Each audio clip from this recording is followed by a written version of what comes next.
This is Danny Flexen here for SecondsOut. I'd like to be joined by my old friend and highly esteemed trainer, Dominic Ingle. Dom, how are you? I'm good, thanks, Dan. Glad to hear it. Big week for your gym. Let's start with Kid Galahad. Obviously, Barry's main eventing in Sheffield on Saturday night against Kiko Martinez. First defence of the IBF featherweight title. Has he been looking in the gym, and what sort of threat do you feel Martinez poses? Yeah, he's been looking good in the gym. He's always in the gym, and he had a few days off after his last fight. Obviously, trained the next day and just had a tick over week. And he's never out of the gym, so he's always where he needs to be. And that's a credit to him.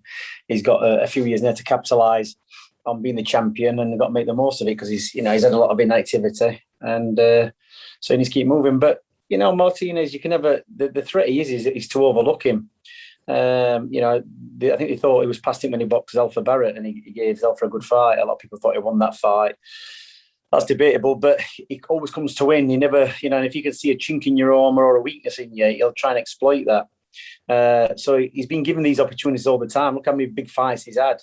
And then in between, he'll have a little 6 round to keep himself ticking over and fresh, and then he'll jump back in again. And, he's a fit kid, he's dedicated, and he always comes to fight, doesn't he? He's never been in a bad fight. So, and he's operated at the highest level. So, it was to be honest, we went through a few opponents, and it was always on the list anyway. It was always a kid that Barry wanted to fight. But, everybody wasn't available. He went through the list of the IBF top 15, I think, and there was nobody available. Jordan Gill, Lee Ward, all these other fighters.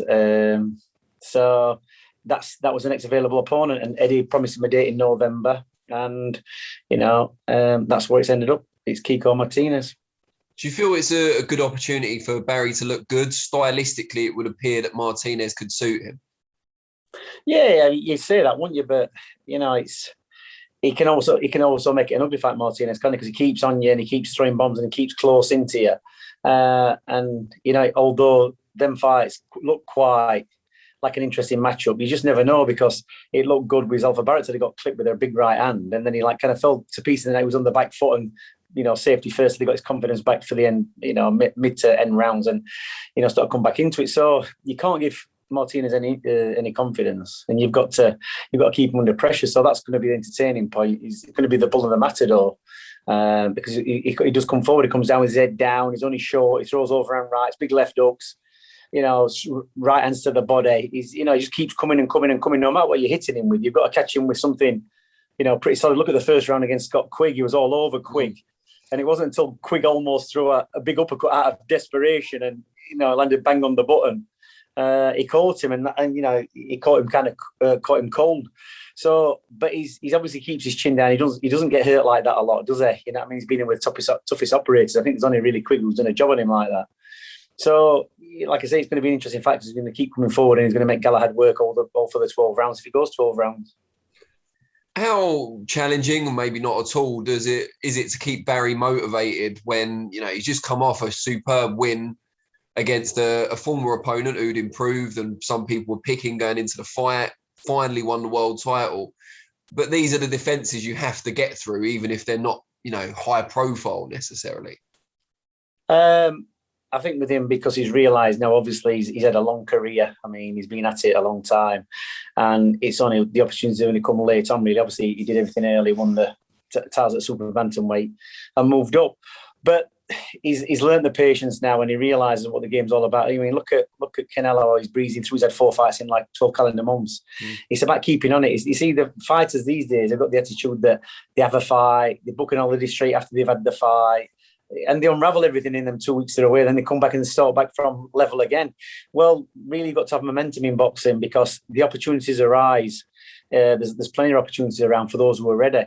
And obviously Barry, because, especially with the lockdown, he trained all the way through that, like a year and a half on and off. Through the lockdown was on and off for a year and a half, but he continually trained. He never there's no point, there's no fights. He's just got, that's his attitude, that's his mentality. So he's dead easy now, because he's learned that over the years. Even though he's always been like that, when he's been boxing 6, 8, 10 rounders, yeah, you've got to be motivated. But now you're a champion, you've still got to maintain it even more so, not take your foot off the gas and think you've made it.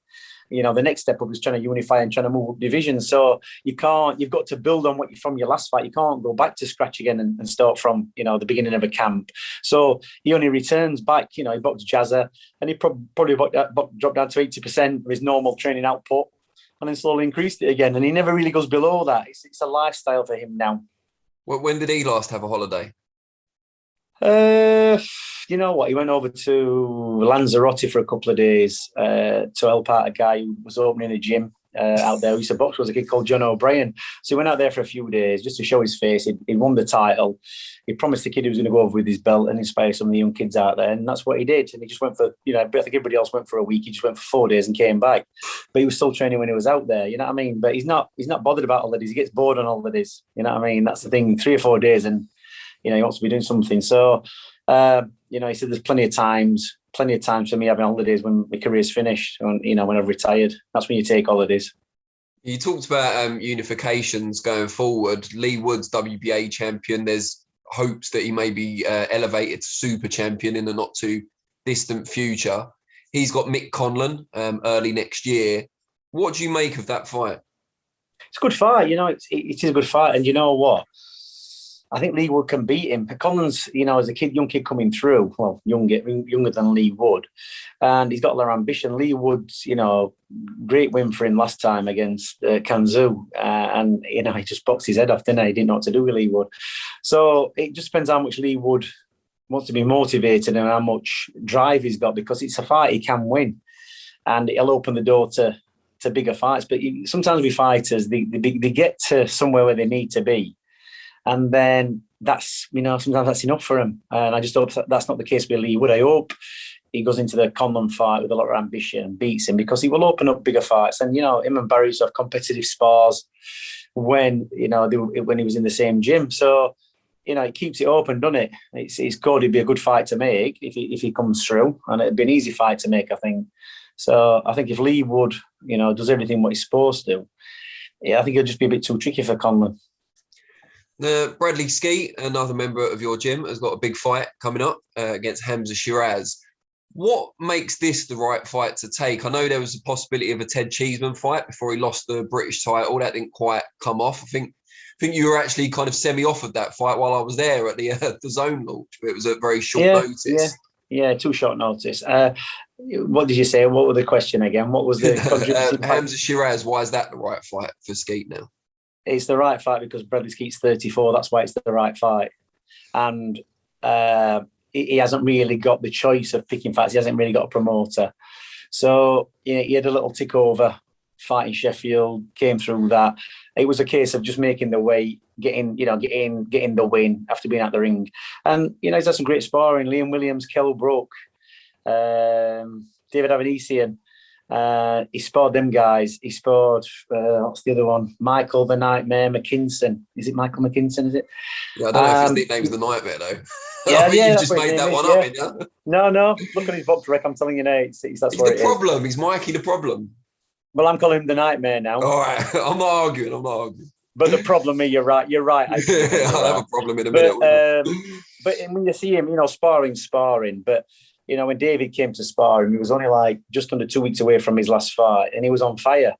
And he threw everything at Bradley Skeete. Do you know what I mean? And they did a good 8 rounds. And Bradley was good under pressure. So, he boxed his way through. He can still see he's got his reaction. He's still got his timing. He's still got the ring craft. And I think with Shiraz, they're just thinking he's a young kid coming through. He's banging everybody out. He's long. He's awkward. And, it's a good name on his record if he can beat Bradley Skeete. He's got the youth and the power. Bradley's got the experience and the ring craft. That's the fight. So, I think everybody's thinking that Bradley's over the hill, and we'll not know until he gets into that fight, because from what I've been seeing from sparring, he's doing very well. He's been up in the gym, a long time now. He's been keeping fit. He's gone through the program. 11 stone suits him. Now he's a bit older, and he's giving a good account of himself when he's sparring. So that's what that's the only thing we can gauge it on. Hamza Shiraz, as you just alluded to, long, tall, awkward puncher as well. Seems like someone that would fit in quite well at your gym. Yeah, they would, but look, he's trained over in America, and it's like anything else, and boxing's changed so much in the last 10 years. How boxers train, how, who manages them, who trains them. There's every Tom, Dick and Harry is a trainer now. Every Tom, Dick and Harry is a strength and conditioning. Every Tom, Dick and Harry is a manager. It's all over the place. And, I see fighters coming through being trained by people and, I've never heard of. I've seen fighters coming through I've never heard of. It's all changed. So, it's all right saying it'd be suited to our gym. The thing to be suited to our gym is you've got to have the work ethic. It's, even though we've had high-level kids in our gym, it's not a gym for prima donnas. And, I don't come in and wrap fighters' hands and, pamper them in that way. They get told what they need to do, and they've got certain targets to meet, and, there's certain conditions about training. Everybody's got to get on. We've got a good group of kids and they all get on. So, he's doing all right at the minute. And, I had this conversation with Bradley years ago. We used to see him down at the Boxers' Writers Awards, and he was riding out at the time. And, he said to him, you want to come to our gym, do a couple of sessions. He got a great style. And he goes, I just wish I'd have come to your gym sooner. He goes, I got to a level I thought I'd made it when I was British and Commonwealth champion. And, I settled at home. It was great. He says, but you really can't be in boxing. You've got to have ambition. You've got to put yourself in awkward positions and uncomfortable situations to come out on top. That's what you've got to do. So he was in the comfort zone a little bit. And the only problem with being in the comfort zone is when somebody comes along and takes you out of that comfort zone in a fight, you're not used to it. You know what I mean? It's a bit like you listen to Cole Frotch talking about when he boxed Groves. He said, because I sparred him a few times, he goes, that fight, because I stayed at home, I ran on the treadmill, I didn't do my normal routine, because it was one of the hardest fights I've ever had.